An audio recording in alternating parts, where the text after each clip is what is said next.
Welcome all in our today's lecture. So this is our 8th lecture on sequence and series. In this lecture we are discussing about some MCQ which are related with harmonic geometric progression. Okay, these MCQs are related with geometric progression. So our first MCQ is if the 4th, 7th and 10th terms of a GP BABC. Okay, चौथी, सातवी आणि 10वी term काय दिलेली आपल्या geometric प्रोग्रेशनची ABC दिलेली आहे respectively. Then the relation between ABC is ABC मधलं रिलेशन काय असेल? B is equal to A plus C upon 2 असेल का? A square is equal to BC असेल का? B square is equal to AC असेल का? C square is equal to AB असेल. ओके, आपल्याला एक प्रॉपर्टी माहित आहे, जर ABC हे हार्मोनिक प्रोग्रेशन मध्ये असतील कॉन्झिक्युटिव्ह नंबर तर त्या केसमध्ये B square is equal to AC असतं. हा एक रिझल्ट आपल्याला माहित आहे. ओके, आणि असा रिझल्ट सेम इथं दिलेला आहे ऑप्शन सी मध्ये. तर आपण ते चेक करून बघूया, कारण या ठिकाणी 4th, 7th आणि 10th टर्म दिलेली आहे. So given 4th term means T suffix 4. So this become A into R raised to 3. Okay, आता या ठिकाणी स्मॉल ए न घेता, कारण स्मॉल ए म्हणजे टर्म दिलेली आहे, मी काय घेतो या ठिकाणी common first term capital A घेतो. So this is our A. Then T7 is equal to capital A into R raised to 6. Okay, A is first term, R is common ratio. इथं सफिक्सला 7 आहे म्हणजे R च्या power 1 ने लहान असणार आहे म्हणजे 6 असणार आहे. इथं 4 असल्यामुळे इथं 3 आली. आणि लास्ट टर्म आहे T10 is equal to first term into common ratio raised to this 10 minus 1 which is 9. So this is our B, this is our C. आता हे ऑप्शनवरून आपल्याला आन्सरकडे जायचं आहे. ऑप्शन पहिला आहे A प्लस सी. ए आणि सी ची ॲडिशन आपण करू शकतो का? करू शकतो, पण त्या ठिकाणी आर ची पॉवर सेम नाही, त्याच्यामुळे सिंगल आर ची पॉवर टर्म आपल्याला भेटणार नाही. बी. ओके, म्हणजे पहिला ऑप्शन नसणार आहे. A square is equal to B into C असेल का? ए म्हणजे काय आहे? आर क्यूबचा स्क्वेअर घेतला तर आर रेस टू काय होईल? आर क्यूबचा स्क्वेअर होईल आर रेस टू 6. ओके, आणि इक्वल टू काय पाहिजे? या दोघांचं मल्टिप्लिकेशन पाहिजे. या दोघांचं मल्टिप्लिकेशन घेतलं तर आर आर बेस सेम आहे, पॉवरची ॲडिशन होईल 6 प्लस 9 50. दोघं इक्वल येत नाही म्हणजे हा ऑप्शन पण नसणार आहे, हा पण नाही. नंतर पुढे जाऊन आपण B square is equal to A C check करूया. ओके, तर हा ऑप्शन आपण चेक करूया, B square is equal to A C.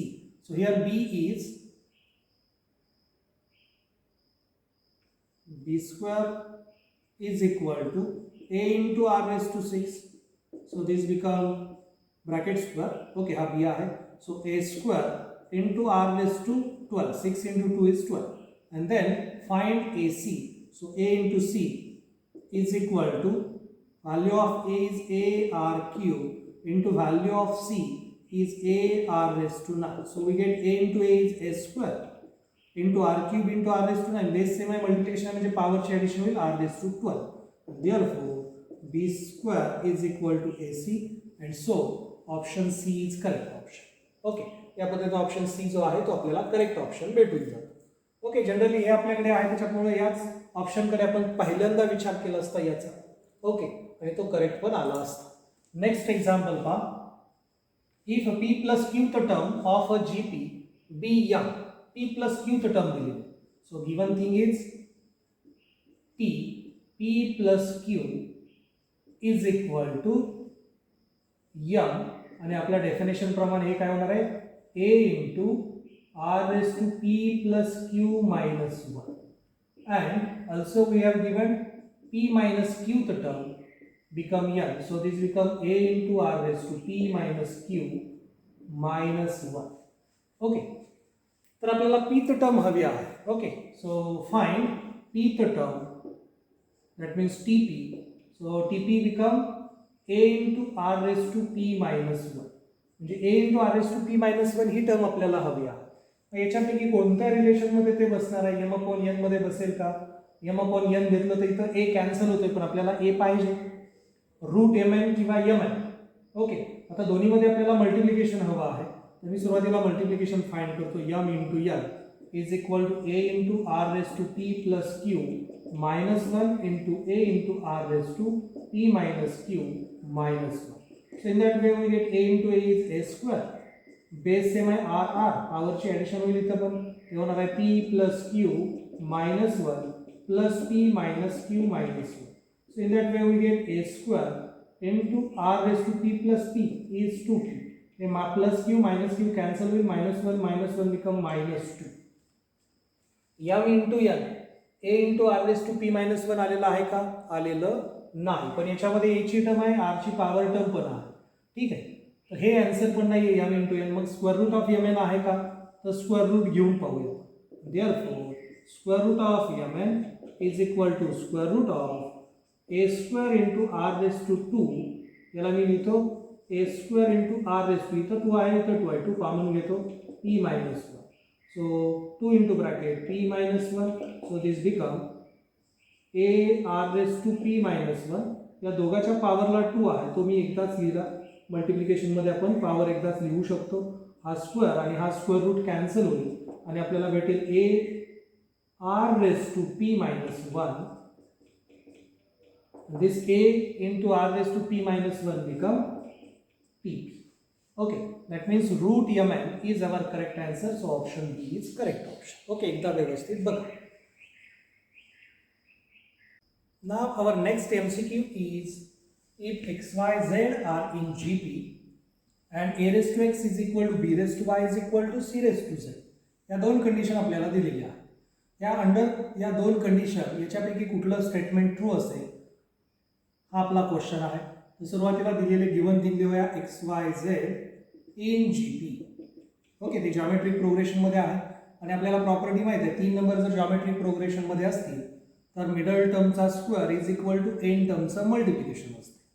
Okay, so we know that this property of geometric progression.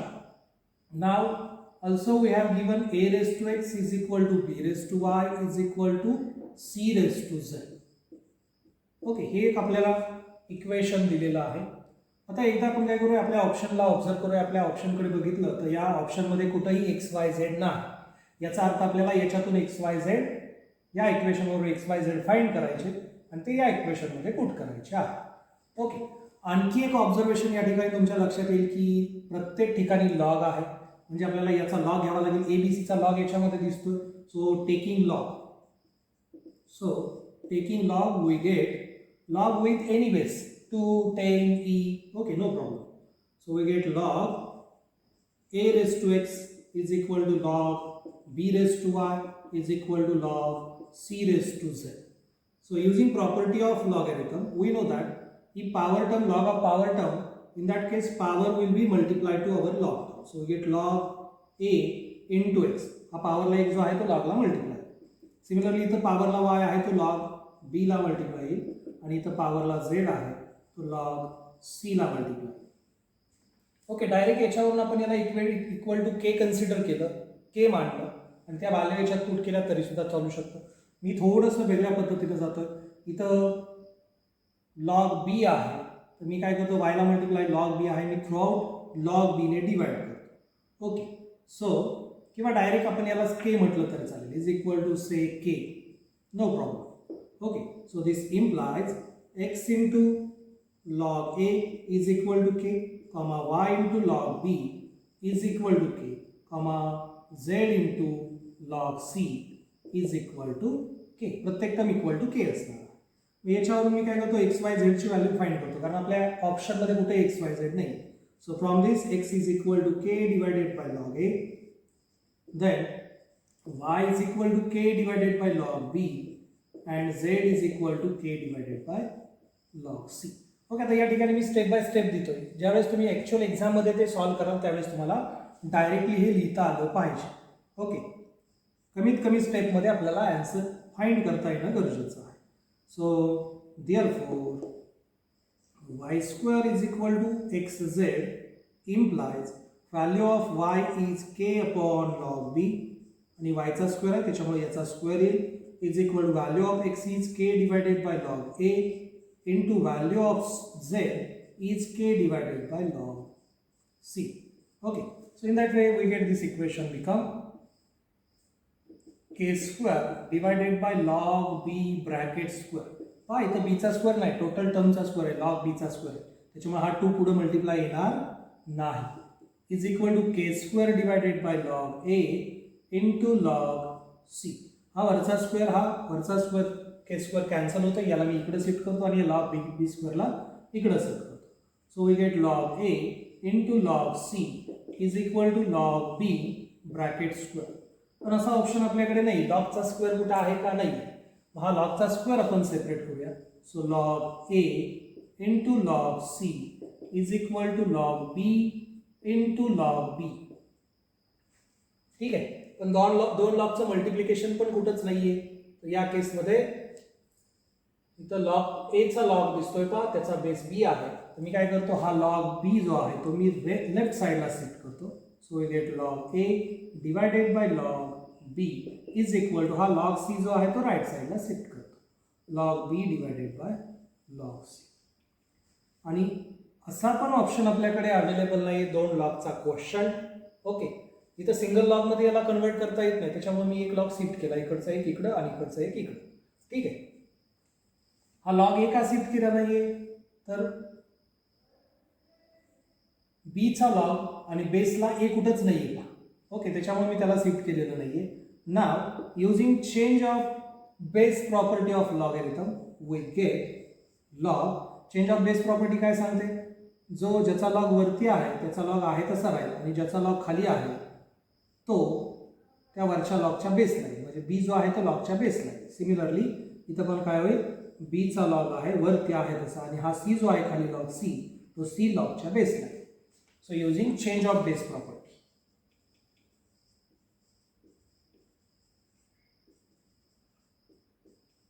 कोणती प्रॉपर्टी यूज केलेली आहे, चेंज ऑफ बेस प्रॉपर्टी. आणि log a to the base b equal to log b to the base c हा option as it is आपल्याकडे आहे, option number b. So option b is correct option. Okay, या पद्धतीने अगदी easily आपण लॉगच्या property use करून हे example solve करू शकतो. आता पुढच्या एक्झाम्पलमध्ये काय दिलं का, p q and r the term of G P. Okay, are a b c त्या टर्म काय दिलेले आहेत, ए बी सी दिलेले आहेत respectively. Then what is the value of this, याची व्हॅल्यू काय असेल. तर सुरुवातीला गिवन थिंग मध्ये लिहायचं आहे, पी द टर्म म्हणजे काय येणार आहे, टी पी. तो काय असेल, capital a into R raise to p minus 1. Capital a म्हणजे फर्स्ट टर्म आणि आर म्हणजे कॉमन रेशो घेतलेला आहे मी. कॅपिटल ए का घेतला, स्मॉल ए याच्यामध्ये आलेला आहे, स्मॉल आर पण याच्यामध्ये आलेला आहे, म्हणून कॉमन रेशो कॅपिटल आर घेतला. आणि हा आहे a. Similarly t q, q the term काय आहे, capital a into R raise to q minus 1 आणि ही दिलेली आपल्याला बी. सिमिलरली टी आर ती आहे capital a into capital r raise to r minus 1 and this term becomes C. आपल्याला जे statement ज्याची व्हॅल्यू हवी आहे ती या ठिकाणी लिहितो मी. So therefore a raise to q minus r into b raise to r minus p into c raise to p minus q. So this is equal to, व्यवस्थित अगदी काळजीपूर्वक हे लिहायचं. थोडं इकडे तिकडे झालं तर आपला ॲन्सर आपल्याला भेटणार नाही. प्लसचं मायनस झालं किंवा पीच्या ऐवजी क्यू लिहिला, क्यूच्या ऐवजी पी लिहिला, ॲन्सर चुकू शकतो. ठीक आहे, तर काळजीपूर्वक लिहायचं. आता एची व्हॅल्यू याच्यामध्ये पुट करूया. एची व्हॅल्यू आहे capital a into R raise to p minus 1 whole bracket raise to q minus r. ही पॉवर आहे तशी, एची व्हॅल्यू मी रिप्लेस केली. इंटू बीची व्हॅल्यू आहे capital a into capital r raise to q minus 1 whole bracket raise to r minus p as it is. Into value of c is a into capital r raise to r minus 1 whole bracket raise to p minus q. आता या ठिकाणी multiplication आहे ए आणि आरच्या power टर्मचं, त्याची power separate होणार आहे मल्टिप्लिकेशनमध्ये. So we get a raise to q minus r into R raise to p minus 1 into q minus r. Similarly into a raise to r minus p into R raise to q minus 1 into r minus p. Similarly, last term become a raised to p minus q into r raised to r minus 1 into p minus q. Okay, ठीक आहे, is equal to. आता पहा प्रत्येक ठिकाणी बेसला ए आहे इथं. Okay, म्हणजे त्याच्या पॉवरची ॲडिशन होईल. So we get a raise to q minus r plus इथली एची पॉवर आहे आर मायनस पी प्लस इथली एची पॉवर आहे पी मायनस क्यू. सिमिलरली इथं पण बेसला आर आहे, बेसला आर आहे, बेसला आर आहे, मल्टिप्लिकेशन आहे. याच्या ठिकाणी पण पॉवरची ॲडिशन होईल. आता ती मल्टिप्लिकेशन करून मी ॲडिशन लिहितो p into q. So we get p q then p into minus r, we get minus pr, then minus 1 into q, we get minus q, then minus 1 into minus r, we get plus r. Similarly या ठिकाणी पण multiplication येईल q into r plus qr, q into minus p minus qp, then minus 1 into r minus r, then minus 1 into minus p plus p, then r into p plus rp, then r into minus q minus rq, minus 1 into p minus p, minus 1 into minus q plus q. So this total is the power of r. And now simplify this, we get a raised to, इथं हे plus Q आहे, इथे minus Q आहे, 0 झालं, plus r minus R 0 झालं, minus P plus p 0 झालं. So we get a raise to 0, r raise to, या ठिकाणी p q plus p q आहे. Okay, p q p into minus इथं आर पाहिजे.